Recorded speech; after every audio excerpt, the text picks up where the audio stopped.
to open a McDonald's franchise, you need to have a reserve of £1 million. Don't get comfortable.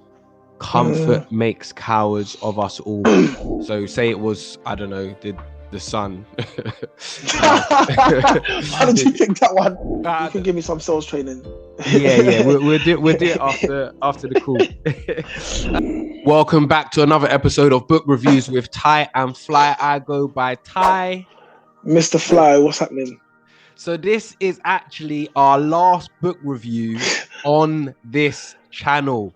YouTube is all about growth. It's all about learning, and I want to make the viewers enjoy the content as best as possible. So I feel that putting the book reviews on a book review specific channel means that people that like books and want to keep up to date with our book reviews can watch it, rather than seeing some of the other videos that we post or I post that may not be relevant. So we're creating a book review specific channel. All new book reviews will be on that channel. The link is in the description, so go and subscribe if you want to keep up to date with the book reviews going forward. We'll post snippets on that channel as well, but this month we have the E-Myth. The E-Myth was picked by Mr. Fly. Mr. Fly, why did you pick this book? Firstly, your one looks so fresh. Yeah, fresh, fresh. Your one looks so fresh. And yours doesn't. Yours look like this is hard. This is hard work. This is years, bro. This is longevity in the game. Why did I pick this? Because it's a very good book. I read this book a few times now. This is either the third or fourth time I've read it. It's just a great book. I mean, maybe giving it away already that how much I like it, but who cares? But it's a good book for when I read this. So this book, I read Rich Dad Poor Dad, and in Rich Dad Poor Dad, he refers to this book about like systems and which we'll get into and whatnot. And then I said, you tend to do that. You get a recommendation from a book about another book, and if you like that book, you kind of buy that. So that's what I did, and I liked it a lot. Recommended it to a lot of people. Helped me a lot in business. Even now, reading it again at this stage, because where we are now in business versus where I was when I first read the book is like a very different place, let's say. But it's still this is an amazing book. So spoiler alert. Spoiler. I mean, let's just kick start it. I mean, this was a good book. This was a very good book, and I loved the start, the introduction, and it talks about growing a business starts with you. In the introduction, growing a business starts with you as the individual. If you're sloppy, your business will be sloppy. If you're lazy, your staff will be lazy. It's all about you. How you act as an individual has a direct impact on your business. And I love that because I believe in that wholeheartedly. I believe how I carry my daily habits, impacts my business. It's the same. It's the same. Yeah. And especially if you're leading people. Yeah. You become a person of influence. Yeah. And then you influence people, so they'll follow your lead. Yeah. If you're coming in late every day, or you're coming in early every day, or if you're working hard every day, or if you're lazy, they're gonna follow lead. Or he doesn't, or she doesn't. So why should I? Sort of thing. Yeah. Of course.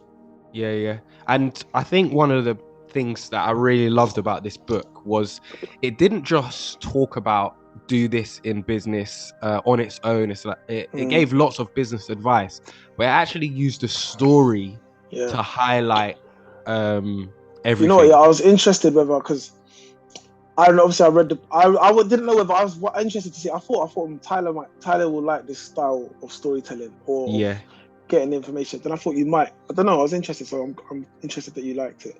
Yeah. So I mean, I like the fact that it used Sarah's the lady's name. She had a bakery business, and it's using Sarah's bakery business as an example throughout the whole book. So as it talks about different aspects of business, he relates it to Sarah's business, and that can be related to all businesses and all stages of businesses. There's so many gems in this book. We're not going to be able to touch on everything, but let's back up a little bit just regarding Sarah, so people can get a full kind of picture of it.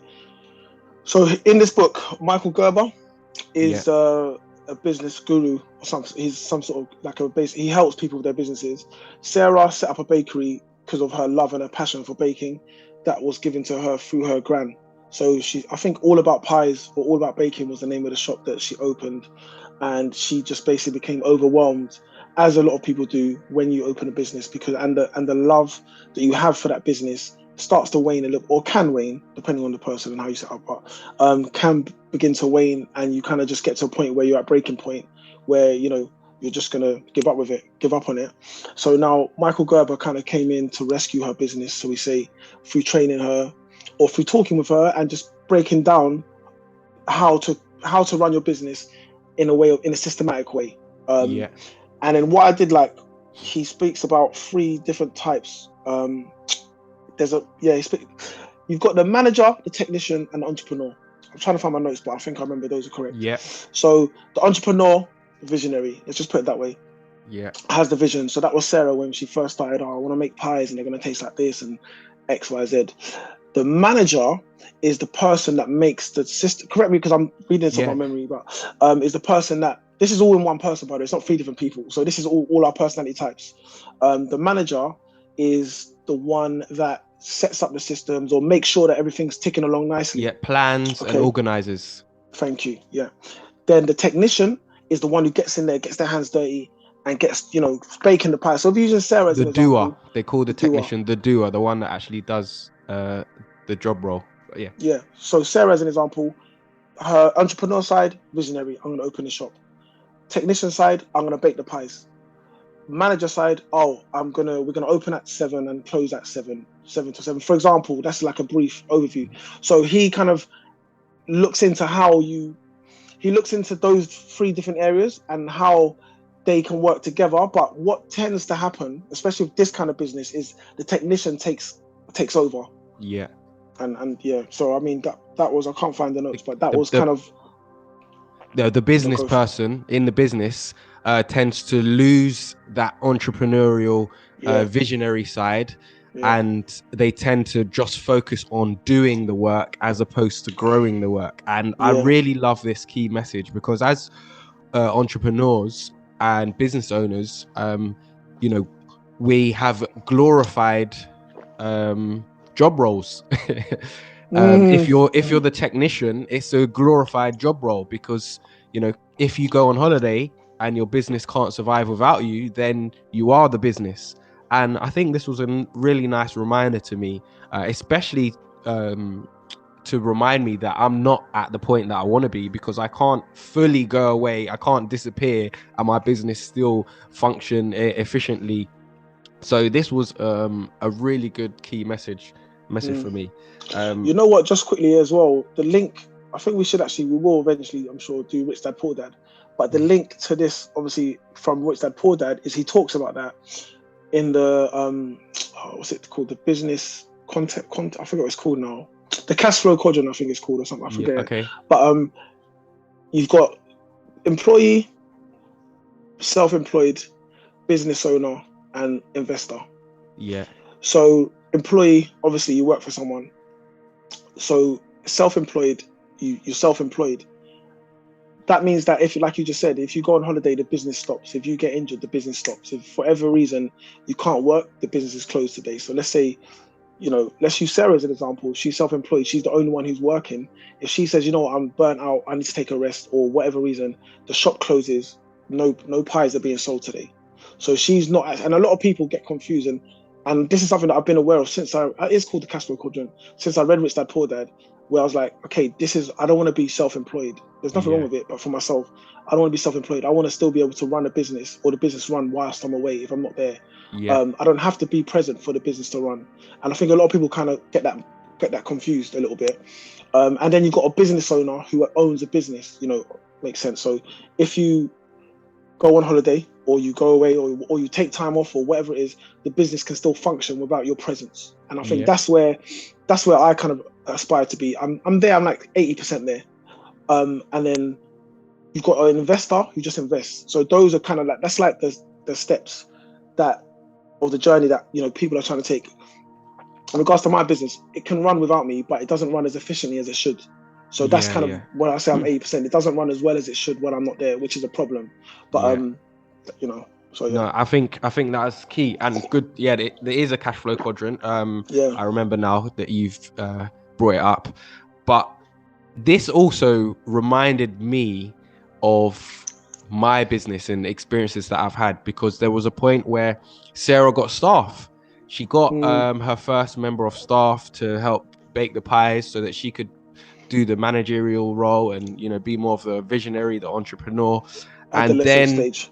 say that again. It's called. She says adolescent stage. Yeah, at the So adolescent stage, adolescence. Yeah, getting some help. And her staff quit. her employee quit. I can't remember the reason why, but sometimes it's just out of, you know, they might have found another opportunity. Can you remember the reason why?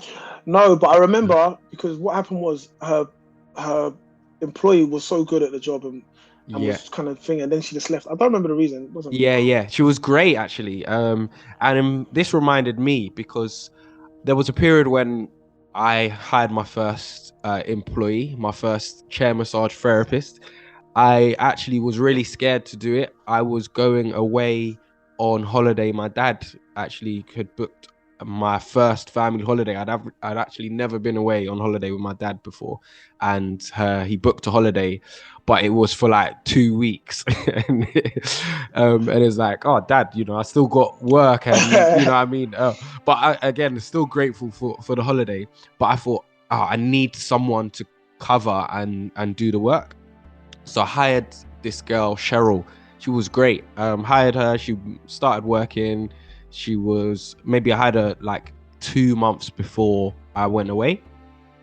Anyway, it gets to when I'm about to go away, about 2 weeks before I'm about to go away, she quits. She can no longer work. She's got another another employment opportunity. I was only offering her part-time work. I couldn't offer her anything more, but she quit, and it was too short notice for me to find someone else and build them up and train them, etc. And I had to close down for the 2 weeks. And it was a great lesson. But yeah, that section just reminded me of that, and it reminded me that, you know, as and when you get good staff, you got to keep hold of them. You got to do your best to keep hold of them. But this is what I love about the book, is where it goes into the system side of things and the kind of franchise prototype. And it's like, and I don't know, it'd be harder because you've got a technical, you know, that's not something you can just get someone, oh, you can come and do this. You can't just get like a 17-year-old that has no experience or someone who, you know what I mean, or part-time, someone to help you out and just hold the fort in your role. So that's where it doesn't necessarily fit in that sense. But it's like having systems in place, again, it'd be hard to relate to that specific situation because you need someone who's very skilled, who then knows where they're going to go, because I'm sure like there might have been massages. Was this on-site massage or was it? Yeah, on-site. So they've got to have the logistical nous to get to A and B and whatnot. But this is where, because, you know, we've all been in these situations. I've been in there with previous businesses where you're relying on someone, and then that person, for whatever reason, it's not their business at the end of the day. So they can do what they want to do. I mean, it's not their business.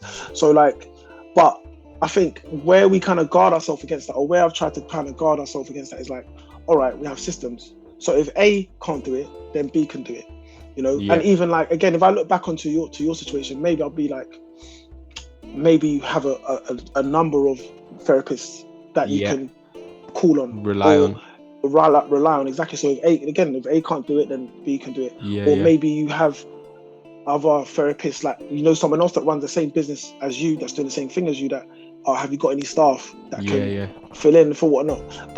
And I think now I always try and, the good thing about this book is it kind of, again, the systems, man.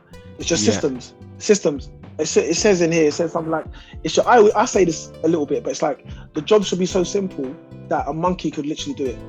So I mean, or like, not even a job, but the system should be so, that's the wrong thing to say.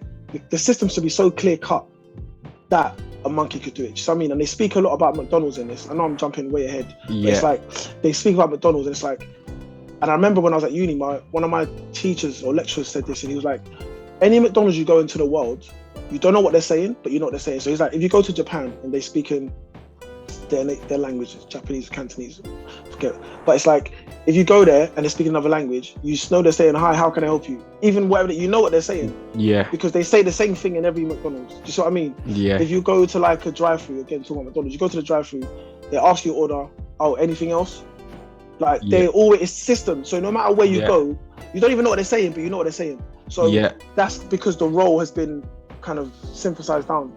So I mean, I love the McDonald's franchise. And just looking at some stats here, less than 5% of McDonald's franchises fail in the first year, and just by comparison, more than 80% of businesses fail in the first year.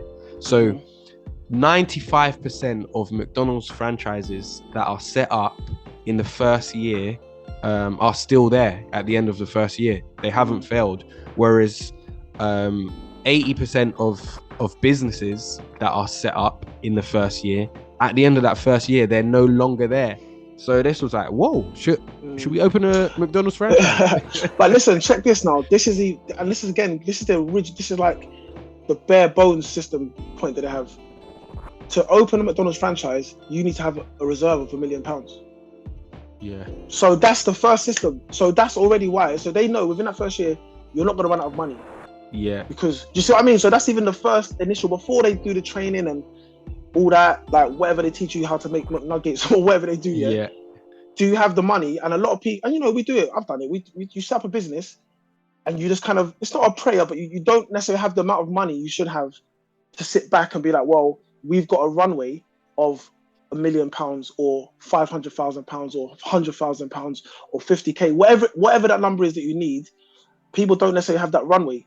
So if you do run on hard times, look, a lot of businesses, they're not profitable for the first however long. Like, they're not profitable. So if your business isn't making profit, but it's a good business, you need to allow that business enough time, that's what's called the runway, to, it's all right, we're going to get there. We're going to get there. We're going to get there. So that's how startups are. So, but with McDonald's, the system they put in place is you need to have that money sitting there, wait or ready to invest if and when you don't make profit. So that's the kind of bottom line franchise you need to have. And that's with most, system they put in place in that franchise. Yeah.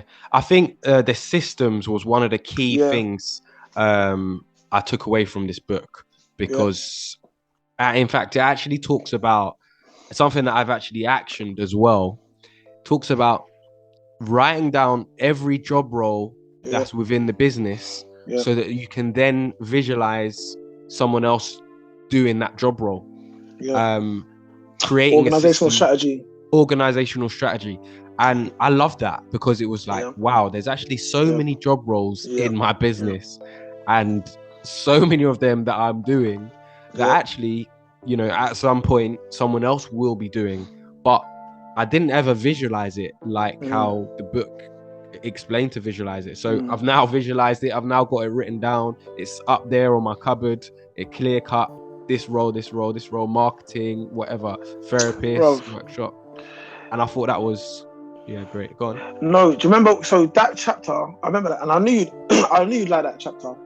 And then that so the way that chapter, remember, it's again another story, but he breaks into another story about, I think they were two brothers or two cousins or two friends. And they both set up, they were making some sort of models. They were making something with their hands. I forget what it was, right? And they were both just doing everything. And this reminded me of businesses that I'd been in previously. It was like, we just, say me and you set up a business, we just both do whatever needs to be done. We're just grinding, we're doing. Then I think they got to a point where the business started to do well, was doing really well. Then there's no accountability. It's like, so say we set up a business. Oh, I didn't set out the accounts. Oh, you didn't? No, neither did I. Because there's, all right, I'll do it. And then no one's doing anything, or we're just doing what we like doing. Technician, we're just doing what we like to do. So, you know, I say I like doing the technical side and you like doing the sales side. So you just focus on sales. So then they kind of started getting at loggerheads because things weren't getting done. Hence why, they brought someone else in, or they done that organizational structure, which is really important. So, okay, so now, and this reminded me when I was running a previous business, me and my two other business partners, we had to break it down like, all right, this is what you do. This is what I do. This is what you do. So it's now like, well, that's not been done. That's on me. I didn't do that. Yeah. because of and then whatever. So it's clarity, and especially when you're and I actually need to do this with Fit for Life Youth now, to be fair, to break it down, because as well we want to grow as a business. You want to grow as a business, I want to grow as a business. So I need to be able to say that role, I need to give that role to somebody. Yeah. That specific role, which you know, I'm not as formulaic as you. Like I need to, but I've got it kind of mentally.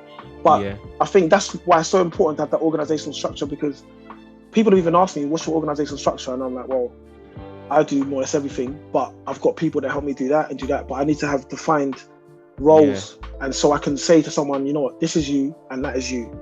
And then we break that role down, and the book's sick, man. I think the book's sick. No, because I just remember the hotel.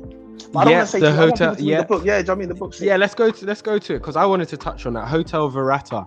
But anyway, before we go on to that quickly, this is just a bit of pressure to you. Make sure you do that. Make sure you write down this roles and everything. And anyone that's watching that's got a business or even business aspirations, write down the job roles that you think are in your business, because it helps. I mean, it's already helped me visualize. It's already given me a better understanding of what I need going forward to expand. But let's go on to Hotel Verata, because it had great systems. It had a great system. Let me just explain the story a little bit. The guy goes to stay at this hotel. He goes and checks in. They ask him what newspaper he likes, but he doesn't even think about why they're asking him. So say it was, I don't know, the Sun. How did you pick that one? I don't know. It was the first one that comes to my head. Business Insider. Let's go with Business Insider. Exactly. He likes Business Insider. And they asked, okay, yeah, cool. Do you like coffee? What kind of coffee do you like? Cool. He said, yeah, he likes a cappuccino, whatever. Next morning, he wakes up in his hotel room. The coffee machine's got the cappuccino there ready for him. There's the Business Insider newspaper outside his door, or they slid it under his door. So he wakes up and he's got two of the things that he said he wanted. Going back to that, they've kept a record of that. So the next time he goes to that hotel again, they do the exact same thing. They've stored this information on their system. It's created a fantastic experience for him. I think that there was more stuff than that, but that was just one example. No, but what I liked about that same chapter was the fact that the hotel manager, so remember, he was like, he was interested in it and whatever. He was like, this is so amazing how it's subtle and whatnot. And him and the hotel manager had a conversation. Yeah. And the hotel manager, so he was thinking to himself, the manager, like, you're such a bit, you're so smart that you've done this.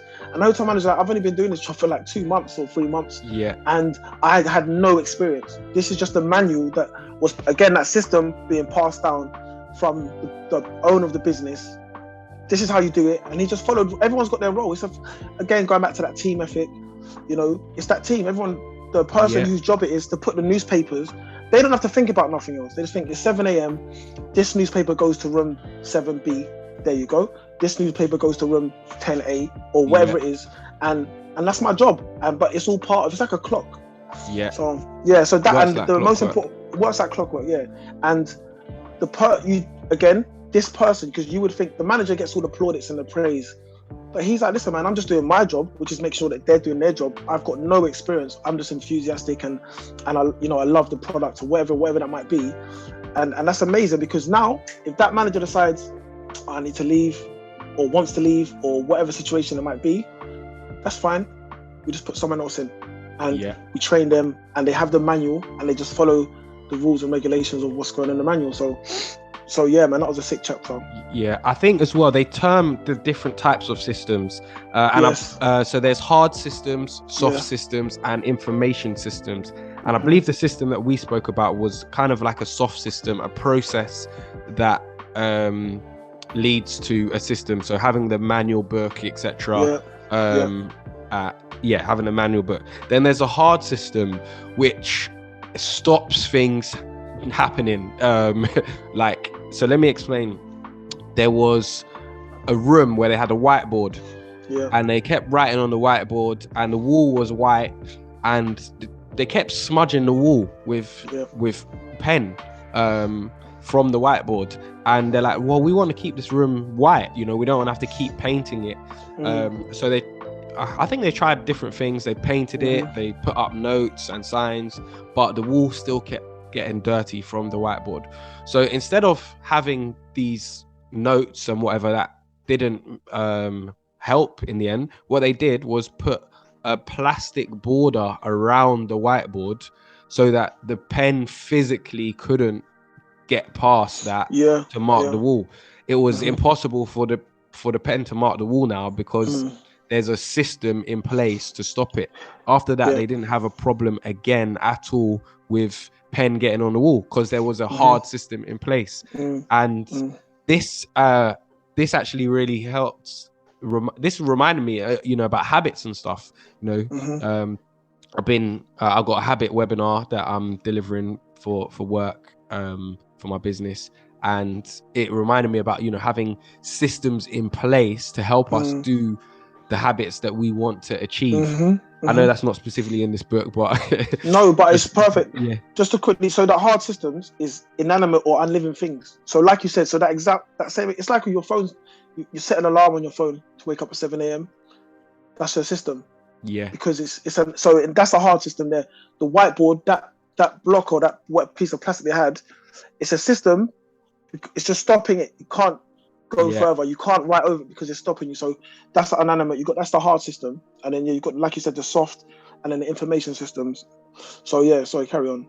So no, that was it. But also the information systems, going on to that's captured data. So, for example, if you're working for a company that makes calls, how many calls did we make? How long was we on that call for? How many calls led to a sale? So capturing all the kind of data. So for Sarah's example, in the bakery shop, how many pies did she sell today? What times did she sell the pies at? How many sausage rolls did she sell? Capturing as much data.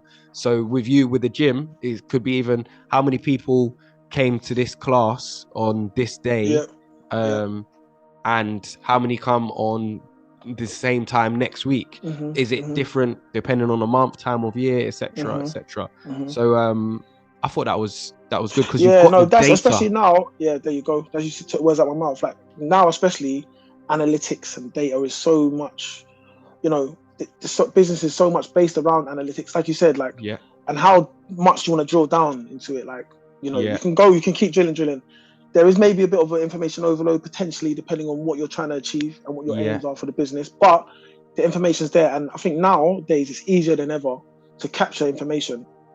Because it's all done digitally, and even to store that information. Where, as before, like for example, use the gym as an example. Prior, other places where I've been, especially within community settings, it's a piece of paper. You write your name and your postcode and the time that you've come in on these pieces of paper. Someone now has to take those paper and input it on the computer. That is a long, boring job that mostly doesn't even get done, to be honest with you. But it's a long. Now you just have an iPad system back. You pay for the software, and it just goes into the cloud. So now you can access that. It's a job. It's done. So that's an information system. And then just the soft systems. The soft systems. How would you describe that? It says here, like I put down, animate or living things or ideas. So the soft systems might be discussing, brainstorming, all right, cool, we want to improve. We've realized through the information system that we're not selling 12 o'clock to 1 p.m. if we're using Sarah's shop as an example, is a dead time, that we're not selling enough pies. Like, what do you think we should do? And then having that system where people can bring their ideas to the front, or getting ideas from your customers, what's that box called? Like a suggestion box, doing polls, so those things are very important because they can actually form your business. The hard system, the soft systems, and then the information system, and they all come together. So that's important. That's so important. Listen, there's so many gems in this book, and I'm just looking at my notes here, and there's a Chinese proverb, and I'm gonna read it because it was something that I loved, and I felt the need to write it down. When you hear something, you will forget it. When you see something, you will remember it. But not until you do something will you understand it. And I love that, because again, it was a reminder, you know, with all these business stuff, we can learn about it, we can see other people do it, but not until we're actually in it and we're doing it can we fully understand it. Of course, we want to learn and experience it and watch other people, etc., to get the best information as possible and put ourselves in the best position.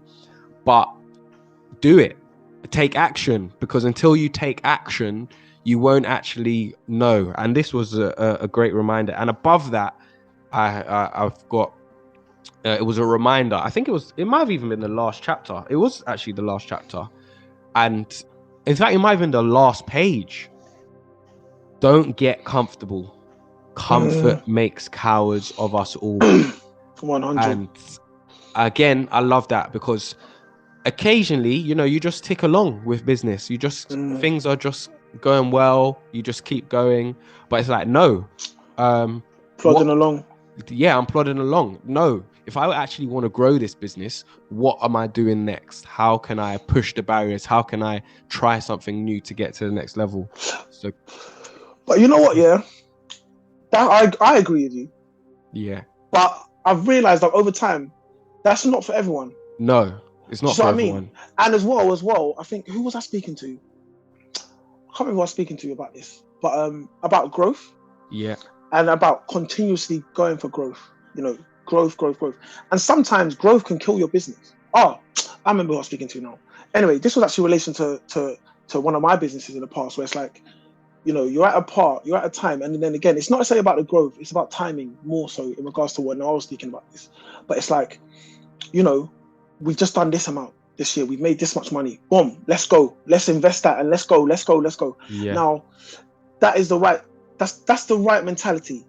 But how do you do it is the important, because that's that for the jump from here to here, there's a whole load in the middle that needs to get done, whether that is systems and whether that is planning and whether that is all this kind of other stuff. So even it spoke about IBM in here.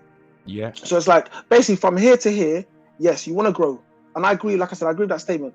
But there's two ways to play that out. One is you just go for it, and you just kind of jump out the plane, build the plane on the way down, jump out the cliff, you know, the saying. Yeah. So it's like, that's one way to do it. Or you can plan it to your best of your ability. And then if you don't have that ability at the time, draw on people around you, draw on a mentor, draw on someone who's done it before, X, Y, Z. And I think we're very much now in a culture of startups and entrepreneur. It's cool to be entrepreneur and all that kind of stuff. But we also, myself and yourself, again, talking from experience, we want longevity. We're not just trying to be here on flat mode. Anyway, the point I was saying was, we're here for longevity. You know, we're trying to stay in the game for forever and beyond. Do you know what I'm saying? So in order to do that, the correct planning is important.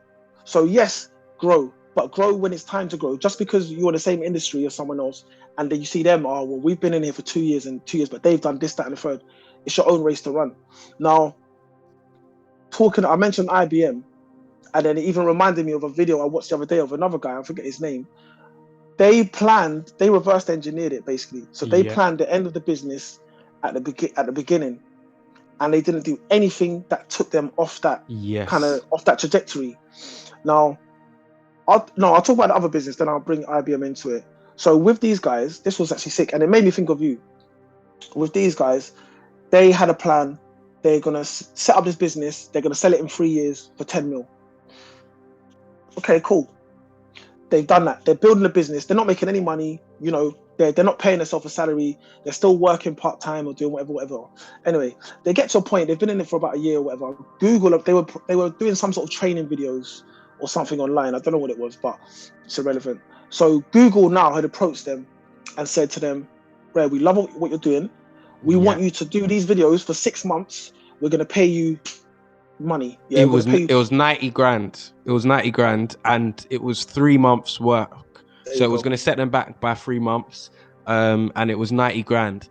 Now, 90 grand for 3 months work for the majority of people is a lot of money. Yeah. Right? And they weren't even making this kind of money yet in their business. So carry on. No, so bruv, you just said it. So they're at a point now where we've been making no money for however long. We can make 90 grand in 3 months for what we're already doing. However, the goal is to take us there where we're going to make 10 mil, and you have to have conviction in your decisions. You know what I mean? So they had a decision to make. They said, you know what, if we do that, it's going to take us 3 months longer to sell the business. So can we afford to? So we're not doing that, which is a ballsy move, and it shows how much they believed in what they were doing. Long story short, they sold the business, I think, in 2.5 years for like 8 mil. So they did it basically. But they had to, so because they knew where they were going, because they had a plan and they reverse engineered it and they believed in the plan, they stuck to the plan, they stuck to their guns. A lot of people would have just said, "Raw, for one it's Google." You rationalize in your head. For them that was the right decision to make. So my point is, yes, you jump and you grow and whatnot, but you have to have that plan at a bare minimum. Like you have to have the plan, because business is always changing, man. Things are changing, the industry's changing. Yeah. Look what's been going on the last few years. There's so much changeable. If you don't know what you're doing, you're just always reacting. I like sports analogies a lot. It's like you're playing football and your manager says we're going to play this way. Yeah. We go down 1-0. Doesn't matter. We believe in our game. We're going to play this way. You go down 2-0. Doesn't matter. Or during the season, this is how we play. You've got to have the convictions in it. Yeah. So, and IBM did the same thing. I'm not going to go into IBM, but it's pretty much the same story where you plan the beginning you planned your business at the beginning. You plan the end at the beginning, and you work to you reverse engineer it. So that was another great message, man. There's so many messages in this book, and actually to some of the psychological things that I liked, actually, because it talks about salespeople or salesmen in 2 different types of suits. One in the brown suit and one in the blue suit. And all the studies that they've done found that regardless, the person that wears the blue suit to work gets more sales than if you wear a brown suit to work. Blue suits attract a bit more familiarity or comfortability or whatever it is. And I thought that was really important, like about the little details within working, because it even talks about when a customer enters your business, or say you got the bakery shop or whatever, and you say, are you okay there? Yes, I'm fine, is the instant reaction to most people, because people are a bit hesitant initially. I know if I go in a shop now, yes, are you okay there? I'm like, yes, I'm fine. Yeah, I'm fine. Just give me a minute to like work out what I need. Whereas if they start with an open question, hey, how are you? Have you been here? Or how are you? An open question. Have you been here before? In the bit it was, have you been here before? I think it said, have you been here before? Yeah. And even though it's still a closed question, because it's still a yes or no answer, but it allows for further conversation. Yes, I've been here before. Okay, great. How was your last experience? What did you buy last time you came? Oh, no, I haven't been here before. Okay, cool. Well, this is what we've got going on. We've got this new product over here or whatever. But it talks about the way that you engage initially when you greet someone. And I thought that was a good reminder. And I actually, thinking about that, I didn't actually like that it was a closed question where it says, hi, have you been here before? I didn't like that because it's a yes or no. But it did remind me, when you greet someone and you're trying to, get them to buy something, it needs to be an open question. It needs to allow for a conversation to start. So yeah, that was probably the one thing that I didn't like in this book. That it was a closed question. But no, I think with that, it's a sign of the times, maybe, like different. Do you know what I mean? And as well, because what happens is these things become,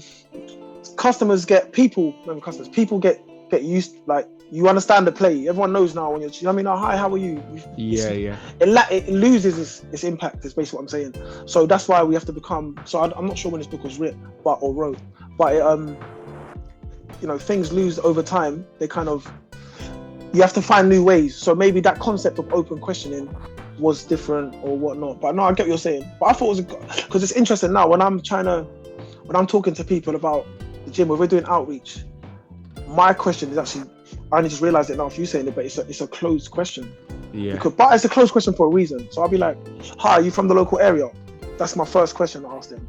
Because if they say no, it's and then like, they say no, I'll be like, oh, do you work in the area? Or if they say, I'm just visiting, or cool, you're not really going to come to the gym, right? You're not local. Yeah. If they say yes, then we're local, so it leaves conversation. Well, you're qualifying, at least you're qualifying.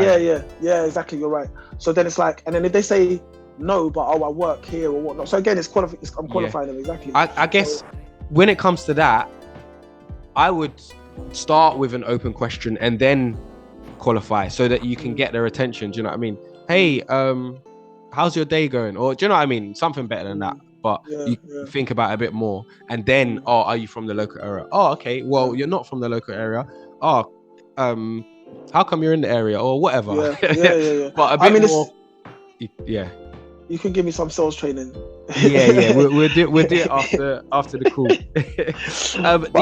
The last thing that I wanted to touch on, I mean, there's so much again that we still haven't gone over, but it was talking about the commodity versus product. So what you're actually selling versus the emotions that you're selling, because people don't buy products or services, they buy emotions or feelings.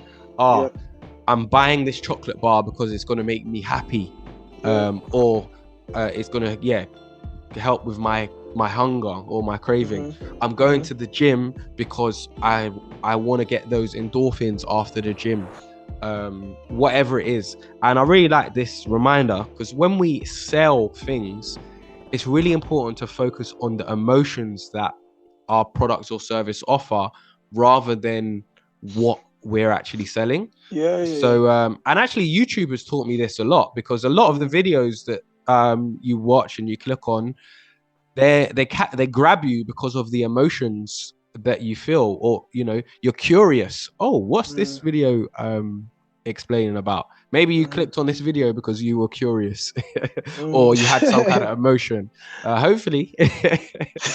But yeah, this was another great reminder that when selling, we need to focus on what actually drives people. So for example, actually, when I talk about the sports therapy side of my business, when people book, they don't necessarily book because they want a sports massage.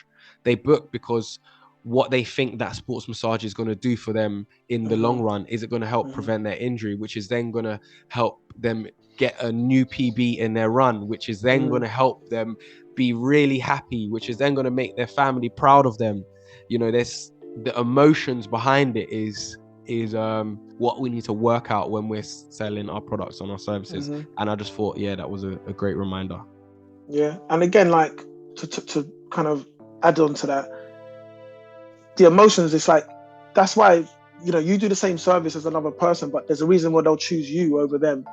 Or even with even things where it's about the product itself.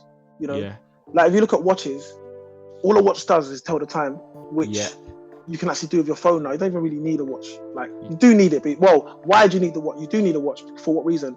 People will aspire to buy a certain type of watch because they know, when I have that watch, the emotion is going to bring it, or whether it's like a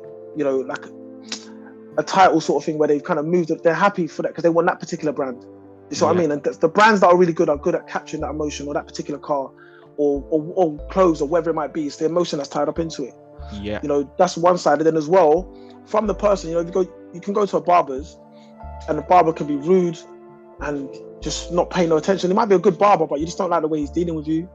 Or you go to a shop, you go to a food shop. You might have the best trim. He might give you the best trim, but he doesn't give you the best service. So you go to another one, and cool, what's going on, and da-da-da. So, and again, with yourself, people buy into that. They buy into it, because they feel that they're valued, as a customer. So that's what you're right, because you can go and get a haircut from anywhere. You can buy anything from anywhere now. You can buy it online or whatever. But it's like, people are very much, or myself, I'm very much into, like, if I'm going to buy something and I walk into the store and I don't really like the approach from I'll either find a shop attendant that is giving me what I want, like in regards to that, giving me that information, or just making me feel good.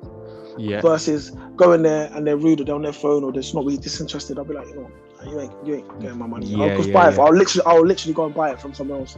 You know what I'm saying? So I agree with you. Customer service is important. Yeah. Because it's that experience. They want to feel valued, man. They want Yeah. to feel valued. They want to hear, especially now. And I think because I work in community, I see it so much, where people come in and they just want to talk. Yeah. They just want to talk to you. They just want to literally just talk about whatever it might be. And so within kind of my role, you know, and just to listen and have conversation, and that's a big part of it, because people come to the gym and they could, you know, the gym, the same things at the gym, like the State of Mind, for example, like Barry's gym, a lot that's about community. People in there's a community in there, just what I'm saying. So it's more than just, you can go and lift weights anywhere, you can go and box anywhere, you can go and do this anywhere, but why do they come to you? People could, you know, with your things, they can buy into you. It's you, isn't it? It's about you. Yeah. Right. We're out of time. So there's actually a barber story which we're not going to go into it actually in the book. So that was a great. Oh yes. It was a great example about inconsistency of services, but we're not going to go into it.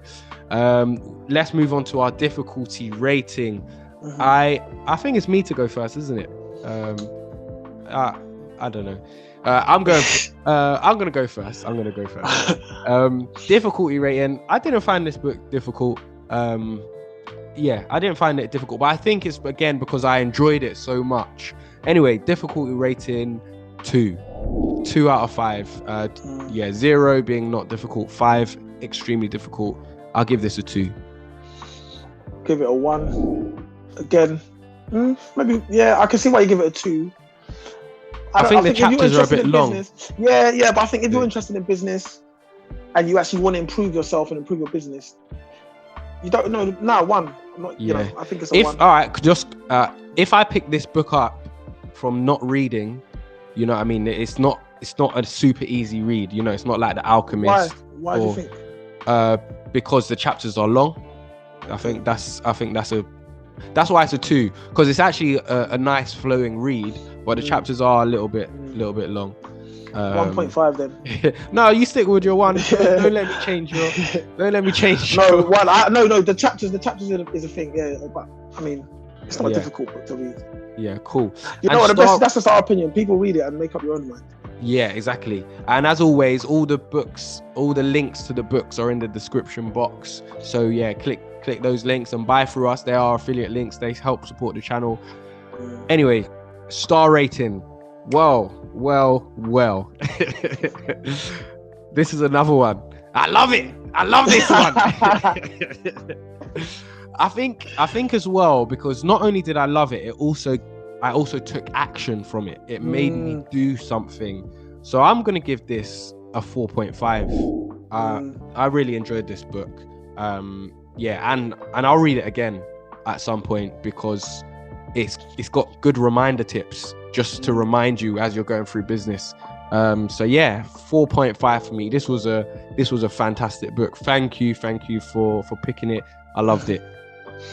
Yeah, no, for myself, I was debating this. I was like, then I didn't even when we started the call today, I was like, rare. I haven't actually. Normally, I have in my mind the number that I'm gonna give, but no, man. I was like, raw. This is a 5 for me. Purely, it's a 5, because this book is definitely part of why I am who I am today. Do you know what I'm saying? Like why I am, because I've implied. Look at the state of this book, bro. Like, do you know what I mean? I've gone back to this book. I've read it a lot of times. I mostly read it. I recommend it to people. That's why I wanted us to read it on this thing. No, it's a 5, man. It's a 5 for various, for a number of reasons. It's so applicable, and I don't know when it was even wrote or when it was published, but can still apply this. 5. Okay, wicked. Well, next month's book, which will be on our new channel, on Tie and Fly Book Reviews, is The One Thing. This is a book that was actually given to me for my birthday months ago, and I haven't got around to reading it yet. And I actually saw a video by Leon Hendricks. He's another entrepreneur, YouTuber, and in one of his videos, he recommended it. And then I looked at it on my bookshelf and I was like, oh yeah, cool, I've got that book. Let me make it part of the book challenge. So The One Thing, the link for this will be in the description box, but this is next